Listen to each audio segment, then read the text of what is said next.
Perusahaan fiktif PTA mengalami penurunan laba sebesar 30% dalam 2 kuartal terakhir. Harga saham terus menurun dan investor mulai kehilangan kepercayaan.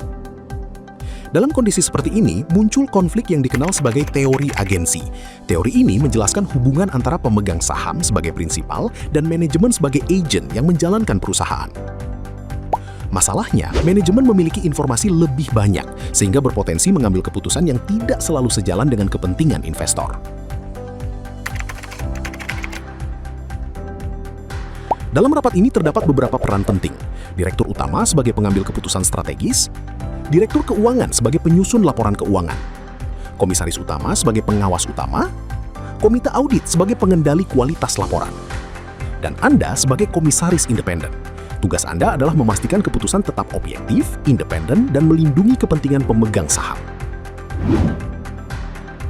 Sebelum masuk ke kasus, penting untuk memahami konsep moral hazard. Moral hazard adalah kondisi ketika seseorang memiliki kekuasaan atau informasi lebih dan menggunakan hal tersebut untuk kepentingannya sendiri tanpa mempertimbangkan dampaknya bagi pihak lain. Dalam perusahaan, hal ini sering terjadi ketika manajemen mengambil keputusan yang menguntungkan jangka pendek tetapi merugikan pemegang saham dalam jangka panjang. Dan pada kondisi ini sedang terjadi dalam rapat PTA. Dalam rapat tersebut, manajemen mulai mencari cara untuk mempertahankan kinerja perusahaan. Penurunan permintaan membuat target laba sulit tercapai. Jika berlanjut, harga saham bisa turun lebih jauh. Kami mengusulkan percepatan pengakuan pendapatan dari kuartal berikutnya ke kuartal saat ini. Secara teknis masih dalam interpretasi standar, namun dapat meningkatkan laba jangka pendek. Disinilah potensi moral hazard mulai muncul.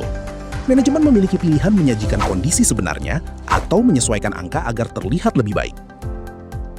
Ini berpotensi menjadi earnings management opportunistic jika tidak transparan. Earnings management adalah praktik ketika manajemen mengatur angka dalam laporan keuangan untuk mencapai tujuan tertentu, terutama untuk memberikan kesan kinerja yang lebih baik. Pasar melihat hasil, bukan detail. Ini menyangkut reputasi dan keberlanjutan perusahaan. Sekarang keputusan ada di tangan Anda. Sebagai komisaris independen, apa yang akan Anda lakukan? Dalam situasi ini, terdapat 3 pilihan keputusan yang dapat diambil.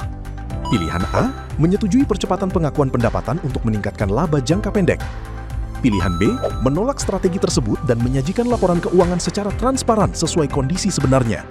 Pilihan C, meminta evaluasi lebih lanjut melalui komite audit sebelum mengambil keputusan. Sekarang, jika Anda berada pada posisi komisaris independen, keputusan mana yang akan Anda pilih? Apakah A, B, atau C? Pikirkan konsekuensinya. Jika dianalisis berdasarkan 5 prinsip Good Corporate Governance. 1. Transparansi. Perusahaan harus menyajikan informasi yang jelas, jujur, dan tepat waktu. 2. Akuntabilitas. Manajemen harus bertanggung jawab atas keputusan dan kinerjanya. 3. Independensi. Keputusan harus diambil tanpa tekanan atau konflik kepentingan. 4. Responsibility. Perusahaan harus patuh terhadap aturan dan etika. 5. Fairness. Semua pemegang kepentingan harus diperlakukan secara adil. Pilihan A memang memberikan keuntungan jangka pendek berupa peningkatan laba dan harga saham. Namun dalam jangka panjang, pilihan ini menyebabkan distorsi informasi, menurunkan kredibilitas laporan keuangan, dan berisiko merusak kepercayaan investor. Dari sisi tata kelola, transparansi tidak terpenuhi, akuntabilitas lemah, dan fairness dilanggar. Pilihan C memberikan ruang untuk pengawasan tambahan melalui komite audit. Hal ini meningkatkan akuntabilitas dan independensi, namun belum tentu menjamin transparansi penuh, karena keputusan akhir masih bisa dipengaruhi oleh manajemen.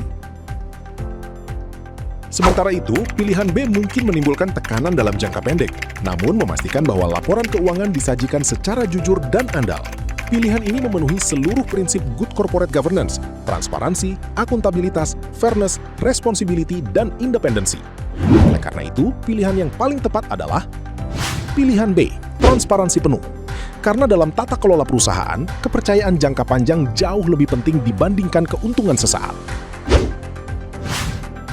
Keputusan harus dilihat berdasarkan prinsip dari Organization for Economic Cooperation and Development, yaitu transparansi, akuntabilitas, independensi, responsibility, dan fairness.